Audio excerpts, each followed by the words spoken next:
Allah subhanahu wa ta'ala Muzammil surəsinin 4-cü ayətində "Varattilil Qur'ane tartila" Qur'anı tartilмен oku деп Allah Taala hüküm berген. Qur'an Allah Taala'nın sözü, Allah'ın kitabı. Allah Taala qanchalik o'z mahluqlardan ulug' bolsa, Allah'ın kitabı sözü Qur'an-ı Kerimdagi başqa kitaplardan ошончолук улуу бийик. Ошондуктан башка китептер окуганда аны туура окушка канчалык деле маани берилбейт. Каталар, тамгалар окулбай калса, сөздөр таштап кетсеңиз, ал анчалык көп ката келе бербейт. Маани бериш анчалык зарыл эмес. Бирок качан Кур'ан окуганыңызда, Кур'ан бул Аллахтын китеби, Аллахтын сөзү болгондугу үчүн бул китепти окуп атканда бир сөздүн ичине бир тамга дагы ката же ката окшошураак окуп калбаш керек. Не үчүн? Анткени бул Аллахтын китеби. Сиздин атыңызды бир айтып атканда туура эмес айтып койсо, мисалы Азамат болсо, Азимат, Азумат деп койсо, ошол аттын ээси канчалык капа болот? Мен атын туура айтыңыз дейт. Капа болот сизге. Дал ошондо качан сиз Кур'ан-ы Керимди окуп атканда ката кетип калса, ал ката атайлап же кош көңүлдүктөн болсо, Аллах Таала ыраазы болбойт экен да. Ошондуктан Кур'ан окуп атканда ар бир тамгасына өтө чекине чейин биз көңүл бурушубуз керек. Аны үчүн уламалар бизге атайын тажвид илимин көрсөтүп берген, мына ошол тажвид илимин алыш керекпиз. Кур'анды тажвид менен окусак канча пайда бар? Пайдасы өтө көп, бирок эстеп калуу үчүн 5 пайданы айтып кетели. Биринчи пайдасы, сиз бир сүрөнү, бир аятты тажвид менен окуу менен фарздын өкүмүн аткарган болосуз. Аллах Таала тартил менен окуу деди, Аллахтын өкүмүн аткарган болосуз, сизге фарздын сообу берилет. Бул бир. Экинчиси, сүннөттү аткарган болосуз. Кайсыл сүннөт? Пайгамбарыбыз саллаллаху алейхи ва саллям ар дайым Кур'ан окуганда жаткабы, караппы, ар бир тамгасына, тыбышына толук чыгарганга аракет кылат эле, көңүл бурат эле. Бул Пайгамбарыбыз саллаллаху алейхи ва саллямдын тажвид менен окуу, Кур'ан окугандагы эң чоң сүннөттөрү, калтырылгы сүннөттөрүн бириси. Хадистерде келет, "Кана ямудду маддан". Пайгамбарыбыз саллаллаху алейхи ва саллям Кур'ан окуганда маттарды созуп, тамгалар көңүл буруп окуйт эле дейт. Мындан билсек болот, Пайгамбарыбыз саллаллаху алейхи ва саллям Кур'ан окуганда толук ар бир тамганы өз ордунан чыгарып, анык так окуйт эле. Экинчи пайдасы, сиз сүннөттү тирилткен болдуңуз.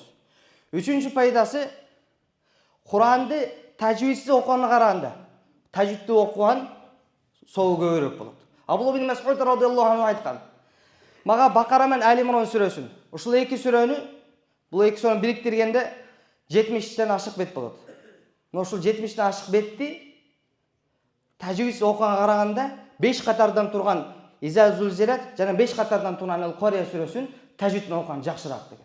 Демек, толук Кур'ан-ы Керимди тез окуп салдыңыз, тажвидсиз окуп салдыңыз, буга караганда бир эле сүрөнү тажвид менен окуганыңыз жакшыраак.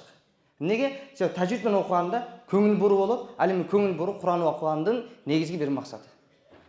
Демек, үчүнчү пайдасы, тажвид менен окуганда бизге сообу көбүрөөк болот.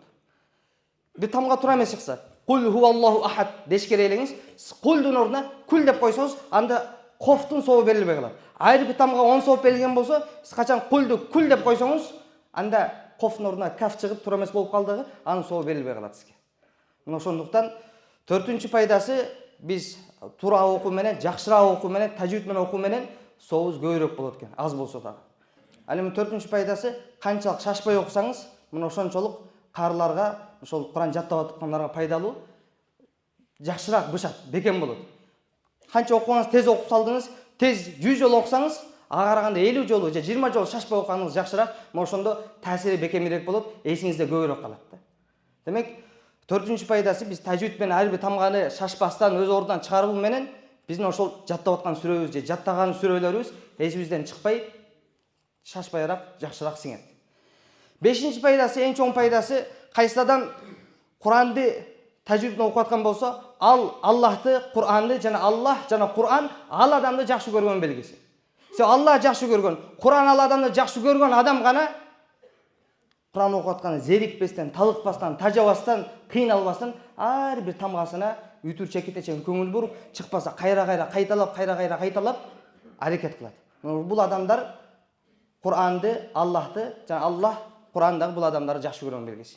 Ошондуктан биз дагы иншалла Кур'ан окуп атканда, Кур'ан окуган максаты көбүрөөк окуш эмес, же көбүрөөк жатташтак эмес. Кур'ан окуган максаты аны туура окуп, анын маанисин ой жүгүртүп, анын акыйкатын жашообузга алып келиш. Аллах Таалам бардыгыбызга окуган Кур'аныбызды туура талаптагыдай окуган Аллах Таалам күчүк берсин. Ва ахиру дa'wana алхамдулиллахи rabbil alamin.